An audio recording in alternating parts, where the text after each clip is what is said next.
ಫಕೀರಮ್ಮ ಇಸ್ಲಾಮಿ ಗದಗ ಜಿಲ್ಲೆಯಿಂದ PLF ಸಮುಚ್ಚಯದ ಅಧ್ಯಕ್ಷ. ನಮ್ಮನ್ನು ಆರ್ಗನೈಸ್ ಮಾಡೋದು 3 ಸಂಸ್ಥೆಗಳು ಜಂಟಿಯಾಗಿ. ಒಂದು ಡೀಟ್ಸ್ ಸಂಸ್ಥೆ ಇದರ ಇನಿಷಿಯೇಟಿವ್ ತಗೊಂಡದ್ದು, ಅದು ಮಂಗಳೂರಿನಲ್ಲಿದೆ. ಎರಡನೇದು ಕರ್ನಾಟಕ ಸ್ಟೇಟ್ PLF ಅಂದರೆ ಪ್ಯಾರಾಲೀಗಲ್ ವಾಲಂಟಿಯರ್ಸ್ ಕಲೆಕ್ಟಿವ್. ಅವರು ಇದು ಸ್ಟೇಟ್ ಲೆವೆಲ್ ಬಾಡಿ, ನಾವು ಪ್ರಮೋಟ್ ಮಾಡಿದ ಡೀಟ್ಸ್ ಸಂಸ್ಥೆ. ಮೂರನೇದು Karnataka state legal service authorities. So ನಾವು ಮೂವರು ಸೇರಿ ನಾಳೆ ಈ ಸೆಮಿನಾರ್ ಅನ್ನು ಆರ್ಗನೈಸ್ ಮಾಡ್ತಾ ಇದ್ದೇವೆ. ವಿಶ್ರಾಂತಿ ನಿಲಯ, ಇನ್ಫೆಂಟ್ರಿ ರೋಡ್, ಬೆಂಗಳೂರಲ್ಲಿ. ಇದು ಯಾಕೆ ಅಂತ ಏನು ಅಂತ ಹೇಳುವಂಥದ್ದು ಬ್ರೀಫ್ ಆಗಿ ಹೇಳ್ತಾ ಇದ್ದೇನೆ. ಡೀಟ್ ಸಂಸ್ಥೆ ಮಂಗಳೂರಲ್ಲಿ ಇದ್ದುಕೊಂಡು ಮಹಿಳೆಯರೊಟ್ಟಿಗೆ ಕೆಲಸ ಮಾಡ್ತದೆ. ನಮ್ಮ ಮ್ಯಾಂಡೇಟ್ ಇರೋದು ಮಹಿಳೆಯರ ಮೇಲೆ ಆಗುವಂಥ ಮಹಿಳೆ ಪುರುಷರಿಗೆ ಕಾನೂನು ಮಾಹಿತಿಯನ್ನು ಲಭಿಸುವಂಥದ್ದು. ಮತ್ತೆ ಕಾನೂನು ಮಾಹಿತಿ ಸಿಕ್ಕಿದ್ರೆ ಸಾಕಾಗಲ್ಲ, ಅದು ಕೋರ್ಟಿಗೆ ಹೋಗಬೇಕಾದ್ರೆ ಅವರಿಗೆ ಆ ಥರದ ದೊಡ್ಡ ಗ್ಯಾಪ್ ಇದೆ ಕೋರ್ಟ್ ಮತ್ತೆ ನಮ್ಮ ತಳಮಟ್ಟದಲ್ಲಿರುವಂತಹ ಜನರಿಗೆ. ಸೊ ಆ ಗ್ಯಾಪ್ ಅನ್ನು ಫಿಲ್ ಮಾಡಲಿಕ್ಕೆ ನಮ್ಮಲ್ಲಿ ಪ್ರತಿ ಜಿಲ್ಲೆಯಲ್ಲಿ ಒಂದು 30-35ರಷ್ಟು ಪ್ಯಾರಾಲೀಗಲ್ ವಾಲಂಟಿಯರ್ಸ್ ಇದ್ದಾರೆ. ಪ್ಯಾರಾಲೀಗಲ್ ಫೆಸಿಲಿಟೇಟರ್ಸ್ ಅಂತ ಕರೀತೇವೆ. ಅವರು ಕಾನೂನು ಮಾಹಿತಿ ಕೊಡ್ತಾರೆ. ಅದರ ಒಟ್ಟೊಟ್ಟಿಗೆ ಅವರು ತೊಂದರೆಯಲ್ಲಿರುವಂತಹ ಮಹಿಳೆಯರಿಗೆ, ಗಂಡು ಮಕ್ಕಳಿಗೆ ಕಾನೂನಿನಿಂದ ಏನು ಪರಿವರ್ತನೆ ಆಗಬೇಕು, ಖಡಾಖಂಡಿತವಾಗಿದ್ದು ತಪ್ಪು ಅಂತ ಹೇಳೋದು ಕಾನೂನೇ.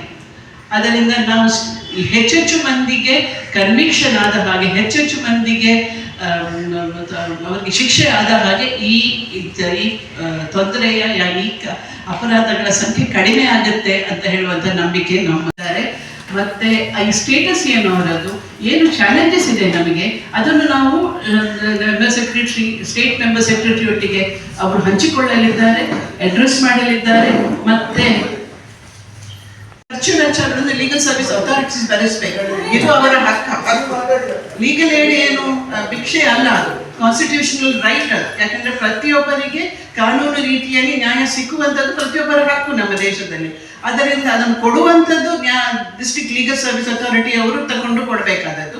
ನಾವು ಅದನ್ನು ಅದು ಸಿಕ್ಕುವ ಹಾಗೆ ನಾವೊಂದು ವಾಚ್ ಗಾರ್ಡ್ ಆಗಿ ಮಹಿಳೆಯರಿಗೆ ಬೆಂಬಲ ಕೊಡುವ ಹಾಗೆ ನಾವು ಅದನ್ನು ಯಾಕೆಂದ್ರೆ ನಾವು ಜೆಂಡರ್ ವಿಷಯ ಮಾತಾಡುವಾಗ ನಾವು ಅರ್ಥ ಮಾಡಿಕೊಳ್ತೇವೆ, ಈ ಪೇಟ್ರಿಯಾರ್ಕಿ ಹೆಣ್ಣು ಮಕ್ಕಳಿಗೆ ಮಾತ್ರ ತೊಂದರೆ ಕೊಡುವುದಲ್ಲ, ಇದು ಗಂಡು ಮಕ್ಕಳಿಗೂ ತೊಂದರೆ ಕೊಡುತ್ತೆ. ಅವರಿಂದ ಸಹ ಒಂದು ನಿರೀಕ್ಷೆ ಮಾಡುತ್ತದೆ, ಈ ರೀತಿ ಬಿಹೇವ್ ಮಾಡಬೇಕು, ಈ ರೀತಿ ಇರಬೇಕು, ಈ ರೀತಿ. ಹಾಗೆ ಇಲ್ಲದಂತ ಗಂಡು ಮಕ್ಕಳಿಗೂ ಸಹ ಬಹಳ ಟಾರ್ಚರ್ ಆಗುತ್ತೆ.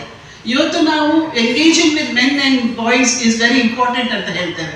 ನಾವು ಗಂಡು ಮಕ್ಕಳನ್ನು ಸಹ ಕೇಳಬೇಕು, ಅವರ ಒಳಗಿನ ಈ ಪೇಟ್ರಿಯಾಗಿದ್ದಾಗೆ ಅವರು ಹೇಗೂ ಸಫರ್ ಆಗ್ತಾ ಇದ್ದಾರೆ. ಸೊ ಇದು ಒಂದು ಮಾನವ ಕಳ್ಳ ಸಾಗಾಣಿಕೆ ಕಮಿಟಿನಲ್ಲಿ ಸಂಸ್ಥೆಯ ಪ್ರತಿನಿಧಿಗಳಾಗಿ ಮತ್ತು PLFಗಳಾಗಿ ತಗೊಂಡಿದ್ದಾರೆ. ಮತ್ತೆ ನೀವು ಕೇಳಿದಾಗ ಮೇಡಮ್, ಹೆಣ್ಣು ಭ್ರೂಣ ಹತ್ಯೆಗೆ ಸಂಬಂಧಪಟ್ಟ ಹಾಗೆ ಡಿಸ್ಟ್ರಿಕ್ಟ್ ಲೆವೆಲ್ ಅಲ್ಲಿ ಒಂದು ಅಡ್ವೈಸರಿ ಕಮಿಟಿ ಅಂತ ಇರುತ್ತೆ. DHO ಅವರೇ ಅದಕ್ಕೆ ಅಧ್ಯಕ್ಷರಾಗಿರ್ತಾರೆ. ಅಂತ ಕಮಿಟಿನಲ್ಲೂ ಕೂಡ ನಮ್ಮನ್ನು ಸದಸ್ಯರಾಗಿ ತಗೊಂಡಿದ್ದಾರೆ.